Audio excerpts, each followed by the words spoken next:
first off, we have Seidh, performed by Heilung, from Senua's Saga Hellblade 2. This is a Basterd's LFA, a layman-friendly analysis. I am a professionally trained musician, a composer. My goal here is to explain things to you in a way that you don't have to be a professionally trained musician to understand what is happening here musically. If you like the sound of that, make sure you're subscribed to the channel. We just passed 500 subscribers. I'm super happy. Thank you for all that. Thank you for that. Like the video, share the video, and that good stuff. This is recorded live on stream on a single take. We're going to be pausing because I'm listening to this live, and I'm going to be pointing things out as I hear them. So let's start with Seidh by Heilung from the Senua Saga Hellblade 2 soundtrack. I forgot to open Paint. Alright, let's hear it.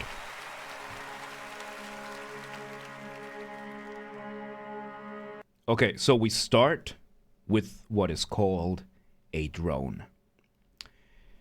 A drone in music, let me bring this. A drone is when you have usually two notes in this. It's usually like a power chord, how we would call it, just held over. It's just something that you hold together. It's very common in folk music all over the world. It's common in Mongolia. It's very common in Tuvan, in Viking soundtracks, all that kind of stuff, Celtic, all that stuff. There's instruments, for example, the hurdy-gurdy, which is a very fascinating instrument. You should look it up. That is built in with a drone. And the drone basically just means you are holding one of the notes, establishing if not the baseline, the note or notes from which the entire soundtrack are focused on. Captain Max, welcome today. How you doing? So that's what we have here. Some percussion. And here we have, oh, that's so cool. So we have this, I don't even know what the name of this instrument is called. It's a bowed instrument. It's laid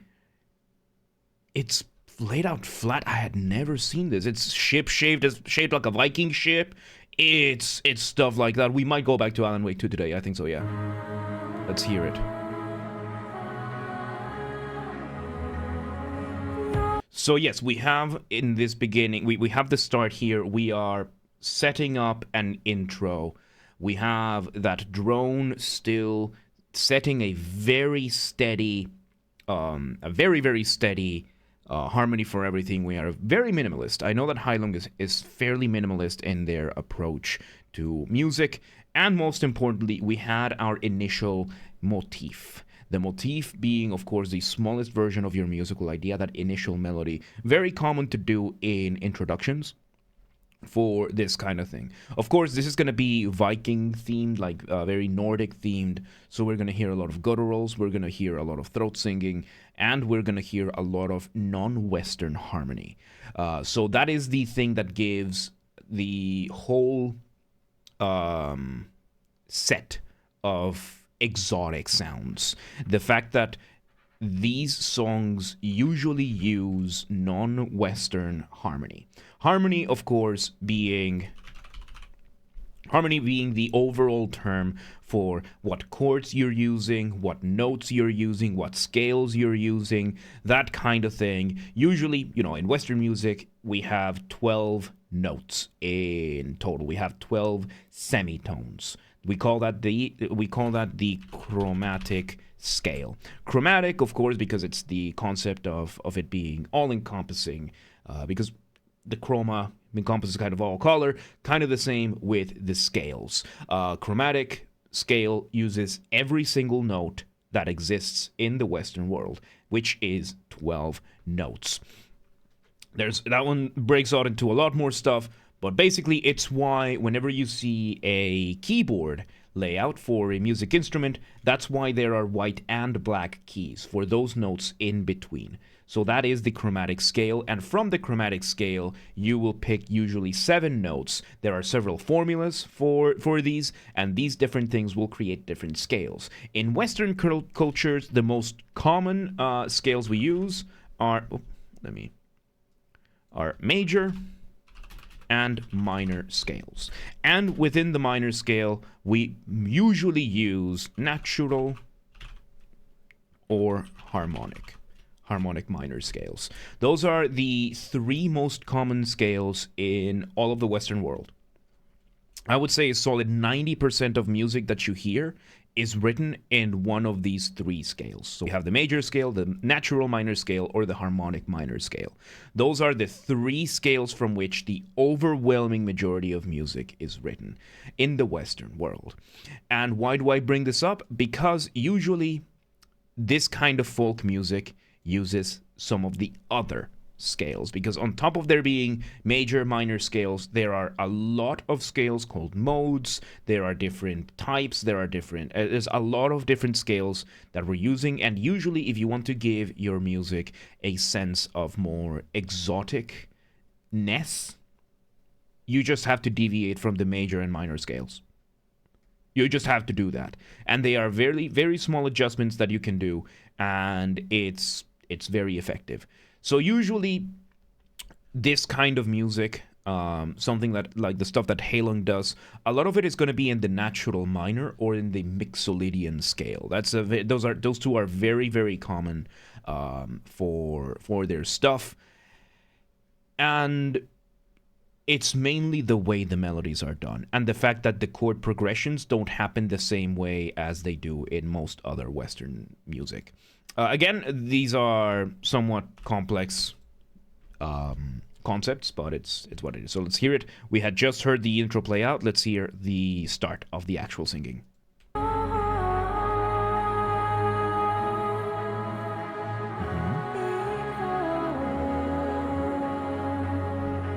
Very nice melody.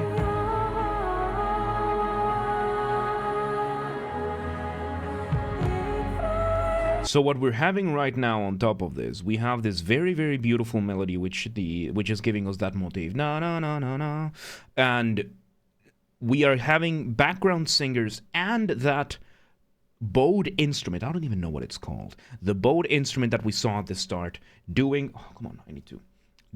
what is called counterpoint. We have independent melodies playing against each other, and by playing against each other, they are playing with each other. It's very nice. Kevin, welcome to today. How you doing?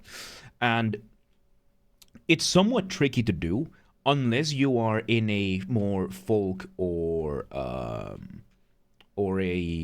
more exotic setting like this one, where the same rules don't quite apply, and some of the clashes that we might hear might actually end up working in the favor of this, creating that exotic feel. Let's continue hearing.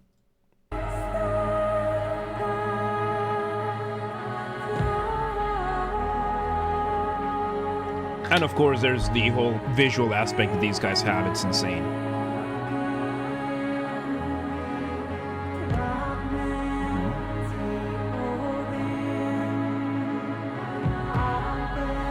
Another thing that these guys are doing is they are using non-Western time signatures. It is very common for most Western, the overwhelming majority of Western music is written in 4/4. Of course, time signatures, the upper number is the number of notes per bar, and the lower number is the type of note. For the lower one, it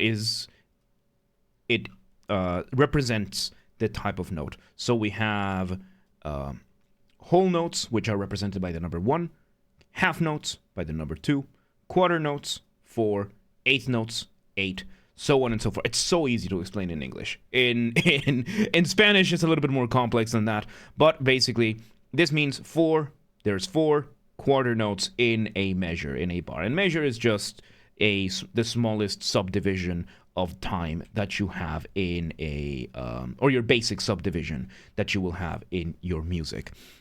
And the thing that they are doing here a lot is that they might be on a standard 4/4, but what they are doing, which many folk bands do, is they use syncopation. Syncopation is when you have something playing against the beat. So in a 4/4 measure, those quarter notes, while they might not always be there, they are what determines the tempo. 1, 2, 3, 4. 1, 2, 3, 4. The click is playing at the same at the same beat, or we're hitting the same things that's being on beat. Syncopation is when you do against the beat. So 2, 3, 1, and 2, and. That's so when you're jumping off the beat. And you can do this in a more grander, extrapolated sense. So in the case of Heilung, something they do a lot is that you will have your 4/4 bars. So let's say these are the 4 beats, these are the 4 beats, and you have the drums playing on the first beat of the first bar, and then they're going to play on the 3rd and 4th beat of the next bar. And maybe on the following bar, they play on the 2nd beat of the next bar, and then they go back to the first beat. So this is going to sound very different, because usually you want the drums to be the beat. You want the drums to be on the beat. So, you have 4/4, but while everybody's going 1, 2, 3, 4, 1, 2, 3, 4, the drums are going 1, 3, 4, 1, 2, 3, 4, 1, 2, 3, 4. So it gives it a very different sense of pace, but in that same time, the rest of the band is still following the subdivisions of the 4/4. They are still playing their thing. And what this does is it creates this very strange sense of multiple things happening at the same time. The most notorious video game that does this in recent memory is Dark Souls 3, with the Battle of the Dancer of the Boreal Valley. The Dancer of the Boreal Valley's soundtrack is confusing, because the soundtrack of the Dancer of the Boreal Valley is written in 3/4, but the drums are syncopated in the exact same way that they are in this track, which means you have, so in 3/4 there's 3 notes per measure, and you have this. So in 3/4 you would want the sound to be 1, 2, 3, 1, 2, 3, 1, 2, 3. But in Dark Souls 3, they do a polyrhythm. So they have the drums play maybe on the 1 and then on the 2. So the drums are playing in 4 while the rest is on 3. So while the measure is going 1, 2, 3, 1, 2, 3, the drums are going 1, 2, 3, 1, 2, 3, 1, 2, 3, 1, 2, 3, 1, 2, 3, and it gives you this sense of displacement. That's what makes the thing difficult in Dark Souls 3. So if you want to check that out, go check out that boss fight. It's what makes it tricky, because if you mute the music, or you figure out what to follow in the music, it becomes a way easier track. It's because of that drum beat being syncopated that makes everything feel displaced like that. But yeah, let's continue. So you will hear the drums only sometimes playing along with, and now we have the drums doing a more steady beat. We are bringing to our next section, which of course, when it comes to sections, we just had the intro. Then we went to part A, which was the first vocalist. Now we are moving on to part B. Sections of our music. Most music can be divided into this kind of sections. Let's continue. And I'll catch up with your chat in a moment after this.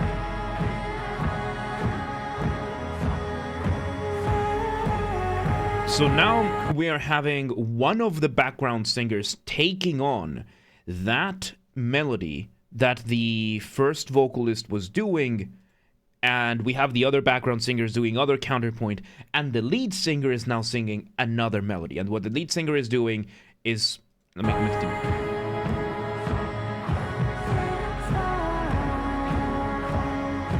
Just more counterpoint, which is still good.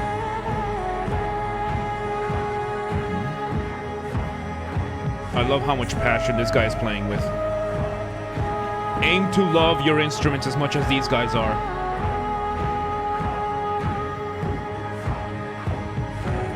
Nice. 100 BPM. Yep.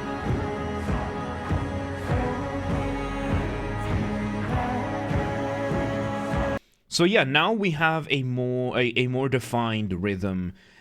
We are having this whole section which is more melodic. It's not as focused on the initial singing and everything, and it gives us a contrast, which is very, very common in whenever you're making a structure. You want your intro to lead you to part A. You want your part A to lead to part B, but you want part B to contrast part A in some fundamental way that doesn't mean that you're doing something completely unrelated. Part A had these very displaced, very ethereal, slow drums, very slow beat. The singer was singing very slowly. Part B, the contrast, we are speeding up. The drums are now playing on beat, every single beat. We are on 3/4 in this one, by the way. This one is on 3.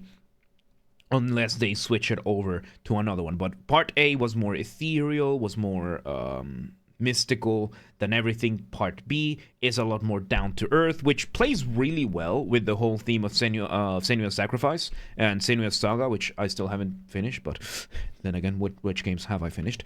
And it builds up like that. It builds up like that. My prediction is that we're going to go back to A prime.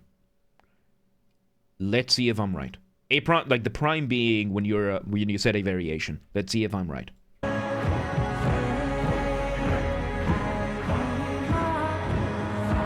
Very nice. Beautiful, beautiful harmonies.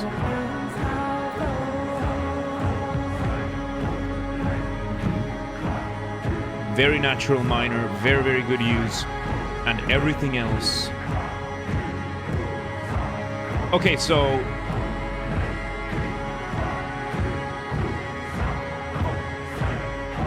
now we went to the outro. Nice. And we end this very well. So yeah, there was no A prime.